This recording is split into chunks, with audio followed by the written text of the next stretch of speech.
UP board class 12 के प्यारे विद्यार्थियों, स्वागत है आप सभी का टारगेट विथ लोकेश में। साहित्यिक हिंदी का पेपर है जो 18 फरवरी 2026 के लिए सबसे ज़्यादा महत्वपूर्ण है। मेरे प्यारे बच्चों, पूरा पेपर एकदम अच्छे से आंसर के साथ हल करके आपको बताने वाले हैं, तो आप लोग वीडियो को पूरा अंत तक देखिएगा। यह एक वायरल पेपर है। सेम ऐसा ही पेपर आपके बोर्ड एग्जाम 2026 में पूछा जाएगा।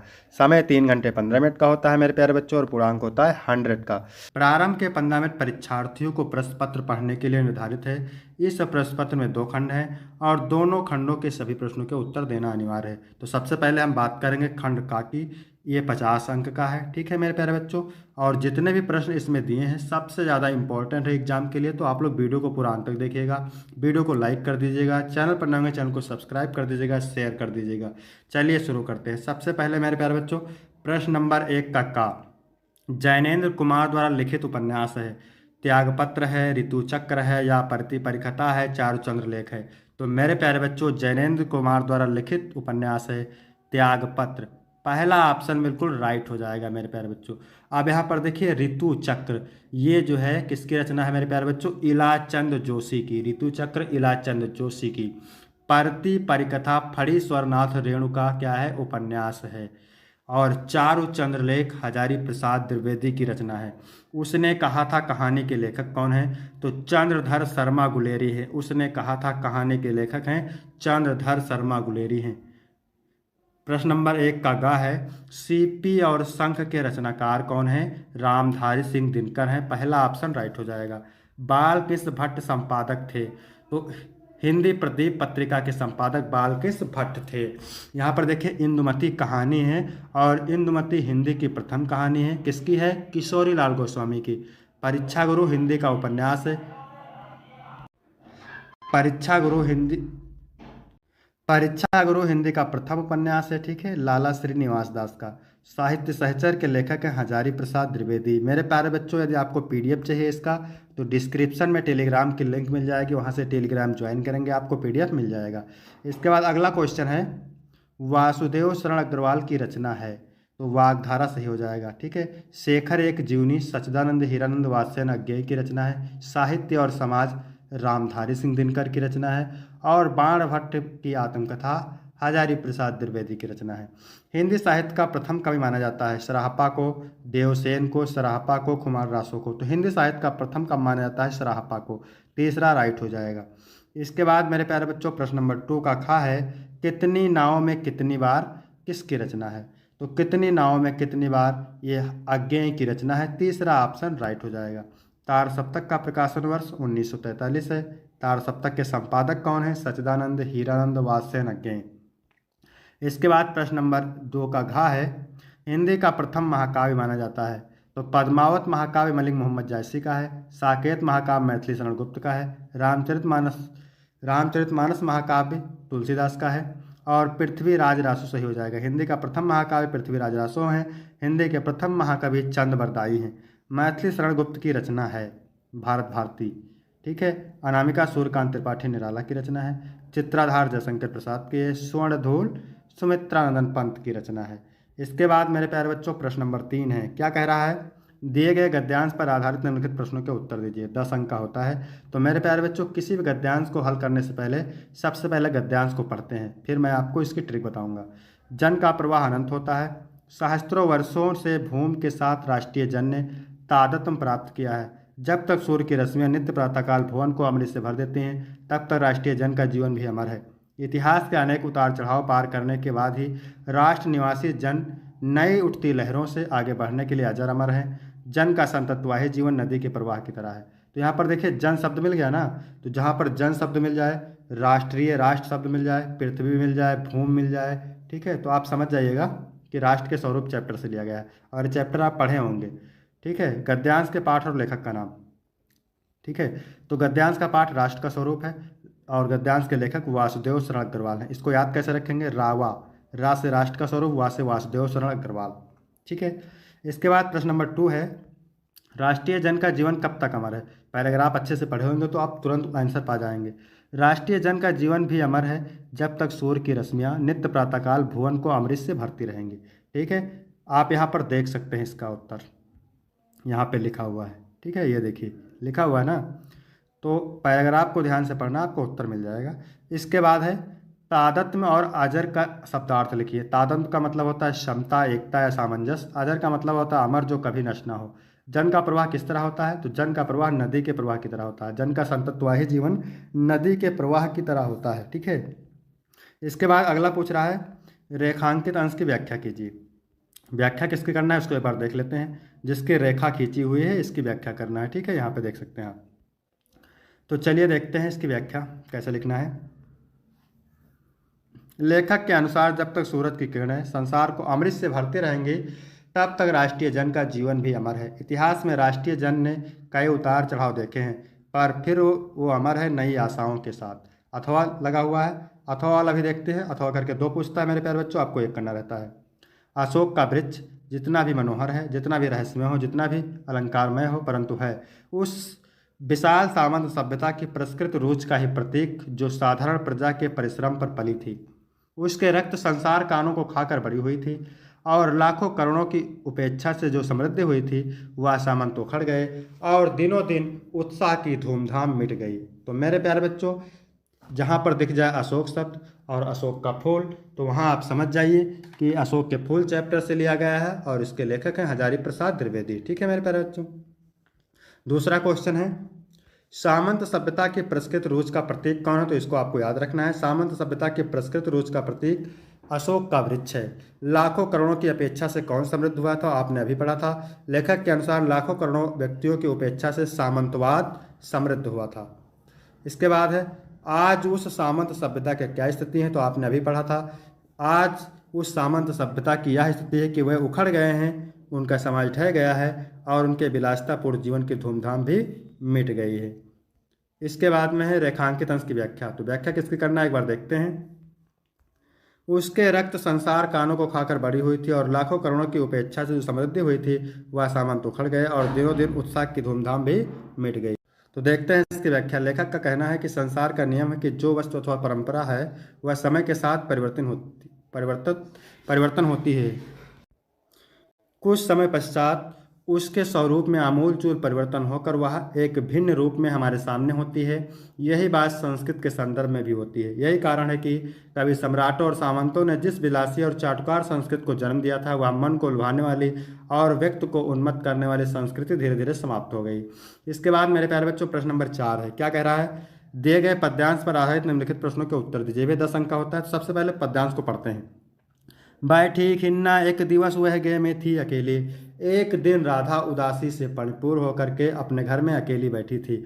आके आंसू दीर्घ युगल में थे धरा को भिगोते। उसके नेत्रों से आंसू आ करके पृथ्वी को भिगो रहे थे, और उसके दोनों नेत्रों को सजल बना रहे थे। उसके दोनों नेत्रों से आंसू आ रहे थे और पृथ्वी को भिगो रहे थे। आए धीरे इस सदन में पुष्प सदगंधों को ले प्रातः वाली सुपवन इसी काल वातायनों से। इसी समय प्रातःकालीन पवन फूलों के सुगंध को लेकर के खिड़कियों से राधा के घर में प्रवेश करती है। ठीक है, फिर से एक बार देख लेते हैं इसका अर्थ। एक दिन राधा दुखी होकर के अपने घर में अकेली बैठी थी। उसके दोनों नेत्रों से आंसू आ रहे थे और पृथ्वी को भिगो रहे थे। ठीक है, इसी समय प्रातः वाली पवन खिड़कियों से फूलों के सुगंध को लेकर के राधा के घर में प्रवेश करती है। दुख को और अत्यधिक बढ़ता देख करके राधा दुखी हो जाती है। धीरे स्वर में बोलती है राधा धीरे स्वर में पवन से बोलती है कि हे प्रातःकालीन पवन, तू मुझे इतना क्यों सता रही है? क्या तू भी काल की क्रूरता से दूषित हो गई है? ठीक है, तो आपने पढ़ा होगा इसको। पवन दूत का चैप्टर से लिया गया है, और अयोध्या सुखोपाध्याय इसके कवि का नाम है। ठीक है, रेखांकित अंश की व्याख्या दूसरा पूछ रहा है, तो रेखांकित अंश की व्याख्या मैंने बता ही दिया है। फिर है तीसरा प्रश्न। क्या कह रहा है? घर में दुखी होकर एक दिन अकेले कौन बैठा था? तो एक दिन राधा घर में दुखी होकर अकेली बैठी हुई थी। फूलों की सुगंध से युक्त होकर राधा के घर में किसने प्रवेश किया? फूलों की सुगंध से युक्त होकर राधा के घर में प्रातःकालीन सुगंधित वायु ने प्रवेश किया। इसके बाद अगला क्वेश्चन है, राधा ने प्रातःकालीन वायु से दुखित होकर क्या कहा? तो राधा ने प्रातःकालीन वायु से दुखित होकर कहा कि हे प्रातःकालीन वायु, तुम मुझे इतना क्यों सताती है? क्या तू भी मेरे भाग्य की कठोरता से प्रभावित होकर दूषित हो गई है? फिर देखते हैं अथवा वाला, क्योंकि अथवा करके दो पूछता है, आपको एक करना रहता है। तो मुझको यह प्यारा और इसे तुम प्यारे। कैकेयी कहती है मुझको यह भरत प्यारे है और तुम इसे प्यारे हो। मेरे दुगने प्रिय रहो ना मुझसे न्यारे, मुझसे इसलिए तुम मेरे दुगने प्रिय हो और तुम मेरे मुझसे अलग ना रहो। मैं इसे न जानूं किंतु जानते हो तुम, मैं इसको नहीं जानती हूँ पर तुम तो इसको अच्छे से जानते हो। अपने से पहले इसे मानते हो तुम और अपने से ज़्यादा इसको मानते भी हो। तुम भ्राताओं का प्रेम परस्पर जैसा यदि वह सब पर योग प्रकट हुआ वैसा, तुम भाइयों का प्रेम आपस में यदि सब पर एक जैसा प्रकट होता रहा तो पाप दोष भी पूर्ण दोष में मेरा, तो मेरा जो पाप रूपी दोष है पूर्ण रूपी संतुष्टि में बदल जाएगा। मैं रहूं पंकिला पदम कोश में मेरा, और मैं तो कीचड़ में रहने वाली हूँ लेकिन मैंने जिस पुत्र को जन्म दिया है, ठीक है, वो क्या है, कमल के समान है। यहाँ पर देखिए केकई का अनुपात नहीं, केकई का अनुताप चैप्टर से लिया गया है और इसके कवि का नाम है मैथिली शरण गुप्त। तो आपको ऐसे लिख देना है। रेखांकित अंश की व्याख्या फिर हो गया, मैंने बता ही दिया पूरा, ठीक है। श्री राम को कौन प्यारा है? श्री राम को भरत प्यारे हैं। केकई को कौन दुगने प्रिय हैं और क्यों? केकई को भरत प्रिय हैं और भरत को राम प्रिय हैं, इसलिए केकई को राम और भरत दुगने प्रिय हैं, ठीक है। मैं रहूं पंकिला पद्य कोश है मेरा, पंक्ति में कौन सा अलंकार? तो इसमें रूपक अलंकार है। अब है मेरे प्यारे बच्चों प्रश्न नंबर 5 का क्या कह रहा है? निम्नलिखित में से किसी एक लेखक का साहित्यिक परिचय देते हैं, उनकी कृतियों का उल्लेख कीजिए। 80 शब्द में है, ठीक है। वासुदेव शरण अग्रवाल, हजारी प्रसाद द्विवेदी, हरिशंकर प्रसाद। तो चैनल में पड़ा हुआ है, आप जाकर के देख सकते हैं यहाँ पर। इसके बाद है खा नंबर, क्या कह रहा है? निम्नलिखित में से किसी एक कवि का साहित्यिक परिचय देते हुए उनकी प्रमुख कृतियों का उल्लेख कीजिए। 80 शब्द में है और 5 अंक का है। अयोध्या सिंह उपाध्याय, हरिओस, Sumitranandan Pant, Ramdhari Singh Dinkar. Video already channel पे अपलोड है, आप देख सकते हैं वहाँ पे। फिर 6 नंबर क्वेश्चन है, पंचलाइट अथवा लाठी कहानी का सारांश अथवा ध्रुव यात्रा अथवा लाठी कहानी के उद्देश्य पर प्रकाश डालिए। 80 शब्द में लिखना रहता है, 5 अंक का होता है। ये भी वीडियो ऑलरेडी अपलोड है, देख सकते हैं वहाँ पे। स्वपठित खंड काव्य के आधार पर किसी एक खंड के एक प्रश्न का उत्तर दीजिए। 80 शब्द में है और 5 अंक का होता है। तो मेरे प्यारे बच्चों, ये 5 अंक का आता है, अलग अलग जिले के लिए अलग अलग खंड काव्य होता है, तो इसको आप तैयार करेंगे। इसके बाद हम बात करेंगे खंड खा की। 8 का नंबर है, दिए गए संस्कृत गद्यांश में से किसी एक का संदर्भ से हिंदी में अनुवाद कीजिए, ठीक है। तो 2 अंक संदर्भ के लिए और 5 अंक अनुवाद के लिए, बराबर 7 अंक का होता है। तो संस्कृतस्य साहित्यम सरसम व्याकरणम चा सुनिश्चितम, संस्कृत का साहित्य सरस और व्याकरण सुनिश्चित है। तस्य गद्य पद्य चा लालित्यम भाव बोध सामर्थ्य अद्वितीय श्रुत माधुर्य चा वर्तते, इसके गद्य और पद्य में लालित्य भाव को समझने की शक्ति और सुनने की अद्वितीय मधुरता है। किम बहुना, अधिक कहने से क्या, चरित्र निर्माणार्थ, चरित्र के निर्माण में यादृशी माने जैसी, सत्य प्रेरणा माने सत्य प्रेरणा, संस्कृत वांग्य माने संस्कृत साहित्य ददाति माने देता है, ना तादृशीम किंचित अन्यत्, वैसी प्रेरणा कोई भी साहित्य नहीं देता है। मूलभूतानाम मानवीय गुणानाम, मूलभूत मानवीय गुणों की आदर्शी माने जैसी, विवेचना माने विवेचना, संस्कृत साहित्य माने संस्कृत साहित्य में वर्तते माने है, नायत तादर्शी, वैसी विवेचना किसी भी साहित्य में नहीं है।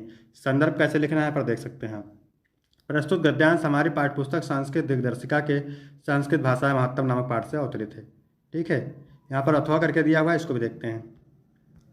याज्ञवल्क्यो मैत्री वाच, मैत्री, याज्ञवल्क ने मैत्री से कहा, हे मैत्री, उदस्यन अहम अस्मात् स्थानमस, ठीक है। उदस्यन माने ऊपर उठने वाला हूँ, अहम माने मैं, अस्मात् माने इस, स्थानमात् माने स्थान से, अस माने हूँ, मैं इस स्थान से ऊपर उठने वाला हूँ, अर्थात मैं इस गृहस्थ आश्रम को छोड़कर ऊपर जाने वाला हूँ और संन्यास आश्रम में जाने वाला हूँ। याज्ञवल्क्य ने मैत्री से कहा, है मैत्री, मैं इस स्थान से ऊपर उठने वाला हूँ, अर्थात मैं इस गृहस्थ आश्रम को छोड़कर संन्यास आश्रम में जाने वाला हूँ। तथा त्यनया, इसलिए मैं तुम्हारा इस कात्यायन माने कात्यायनी से विच्छेदम माने बंटवारा, कर्णवाद इत माने करवा दूँ। मैत्री वाच, मैत्री ने कहा, यद यम, यद यह, सर्वा माने संपूर्ण, पृथ्वी माने पृथ्वी, वित्तेन माने धन से, पूर्ण सयात माने परिपूर्ण हो जाए, तत् किम तेन अहम अमृता, तो क्या मैं अमर हो जाऊंगी। याज्ञवल्क वाच, याज्ञवल्क ने कहा, नेति माने नहीं, यथोप कोणवातम जीवनम तथैव तेव जीवनम स्यात्, जिस प्रकार एक साधन संपन्न धनिक का जीवन होता है, तथैव तेव जीवनम स्यात्, उसी प्रकार तुम्हारा भी जीवन होगा। अमृतस्य तो ना आशा अस्ति वित्ते नहीं, धन अमृता प्राप्त का साधन नहीं है। संदर्भ कैसे लिखना है? प्रस्तुत गद्यांश हमारी पाठ्यपुस्तक संस्कृत दिग्दर्शिका के भोजस्योदार्यम नामक पाठ से अवतरित है। इसके बाद अगला देखिए क्या कह रहा है, खा नंबर, दिए गए श्लोकों में से किसी एक का संदर्भ से हिंदी में अनुवाद कीजिए। 7 अंक का होता है। काव्य शास्त्र विनोदेन कालो गच्छत धीमताम, बुद्धिमानों का कालो माने समय काव्य शास्त्र के आनंद में बीतता है और इसके विपरीत मूर्खा नाम माने मूर्खों का समय बुरी आदत में, नींद में और लड़ाई झगड़े में बीतता है। संदर्भ कैसे लिखना है? प्रस्तुत श्लोक हमारी पाठ्य पुस्तक संस्कृत के सुभाषित रत्नान नामक पाठ से अवतरित है। ठीक है, इसके बाद में मेरे प्यारे बच्चों अथवा करके वाला देख लेते हैं। जयंत ते महाभाग जन सेवा परायणा, यानी जन सेवा में लगे हुए वह व्यक्ति, जयंत माने जयशील होते हैं, जिनके ये माने जिनके कीर्ति तनो माने यश रूपी शरीर को, ठीक है, क्वचित माने कहीं भी, जरा मृत्यु भय माने बुढ़ापे तथा मृत्यु का, भय माने भय, नास्ति माने नहीं होता है। संदर्भ लिखना है। प्रस्तुत श्लोक हमारी पाठ्यपुस्तक संस्कृत दिग्दर्शिका के महामना मालवीय नामक पाठ से अवतरित है। इसके बाद मेरे प्यारे बच्चों 9 नंबर प्रश्न क्या कह रहा है? निम्नलिखित में से किन्हीं दो का संस्कृत में उत्तर दीजिए, 4 अंक का होता है। कात्यायनी कस्य पत्नी आसीत, तो कात्यायनी याज्ञवल्क्यस्य पत्नी आसीत। चतुष्पदा का राजा नाम अकुर्वन्, चतुष्पदा एकम सिंहम राजा न अकुर्वन्। सुरभारती के नाम्नापि लोके प्रथिता अस्ति, सुरभारती संस्कृत नाम्नापि लोके प्रथिता अस्ति। पृथ्वी केन पूर्णस्यात्, तो पृथ्वी वित्तेन पूर्णस्यात्। ठीक है, 10 का का और खा और गा देखना है यहाँ पर। करुण अथवा शांत रस की परिभाषा, उपमा अथवा अतिशयोक्त अलंकार की परिभाषा, दोहा अथवा रोला छंद की परिभाषा और उदाहरण लिखना है। ठीक है, तो इसका वीडियो आपको चैनल पे मिल जाएगा। इसके बाद 11 नंबर प्रश्न है, निम्नलिखित में से किसी एक शब्द पर निबंध लिखिए, 9 नंबर का है। बेरोजगारी की समस्या और समाधान, साहित्य समाज का दर्पण है, किसी मेले का आंखों देखा वर्णन, विज्ञान के चमत्कार, निज भाषा उन्नति है सभी उन्नति को मूल। इसके बाद 12 का पहला है, 1 नंबर का है, चैनम का संधि विच्छेद, चे प्लस अनम होता है मेरे प्यारे बच्चों। इसके बाद निश्चला का संधि विच्छेद, निस प्लस छला होता है। इसके बाद है अंतर्राष्ट्रीय का संधि विच्छेद, तो इसका संधि विच्छेद होता है अंतः प्लस राष्ट्रीय। इसके बाद है खा नंबर, क्या कह रहा है? निम्नलिखित में से किन्हीं दो समास का नाम लिखिए, 2 नंबर का होगा। निर्विघ्नम माने निर उपसर्ग लगा हुआ है, तो इसमें अव्ययभाव समास है। और दशानम ये बहुब्रीहि समास है। महात्मा कर्मधारय समास है। ठीक है, 30 नंबर प्रश्न क्या कह रहा है? अपने प्रधानाचार्य को छात्रवृत्ति के लिए एक आवेदन पत्र लिखिए, अथवा अपने मोहल्ले की नालियों की सफाई हो तो नगर निगम के स्वास्थ्य अधिकारी को पत्र लिखिए। तो ये 8 नंबर का होता है। इसका वीडियो आपको जल्दी ही वीडियो चैनल पे मिल जाएगा, तो वहाँ से आप देख लेंगे। फिर 14 का पहला है, निम्नलिखित में से किसी एक शब्द के धातु एवं प्रत्ययों का योग स्पष्ट कीजिए। तो गुरुता में गुरु शब्द है, गुरु शब्द है और तल प्रत्यय है। ठीक है, तल प्रत्यय है। बलवती में बल शब्द है, बल शब्द है और मतु प्रत्यय है। और श्रीमान में श्री शब्द है, मतु प्रत्यय है। इसके बाद है दूसरा, निम्नलिखित में से किसी एक शब्द का प्रत्यय लीजिए। लघुता, तो लघुता में क्या है? लघुता में देखेंगे लघु शब्द है, तल प्रत्यय है। दीनता में दीन शब्द है, तल प्रत्यय है। महत्व में महत शब्द है और तो प्रत्यय है। इसके बाद खा नंबर है, क्या कह रहा है? रेखांकित पदों में से किसी एक पद में प्रयुक्त विभक्ति तथा संबंधित नियम का उल्लेख कीजिए। भिक्षुक पादेन खज्जास्त, यानी भिक्षुक पैर से लंगड़ा है, तो जब किसी व्यक्ति में कोई विकार होता है, ठीक है, तो वहाँ पर तृतीय विभक्ति होता है एनांग विकारा सूत्र से। सुग्रीवाः रामस्य सखा आसीत्, संबंध बता रहा है, इसमें षष्ठी विभक्ति है संबंध के अर्थ में। तो मेरे प्यारे बच्चों वीडियो कंप्लीट होता है। वीडियो कैसा लगा? वीडियो अच्छा लगा हो तो वीडियो को लाइक करेंगे, चैनल को सब्सक्राइब करेंगे। धन्यवाद।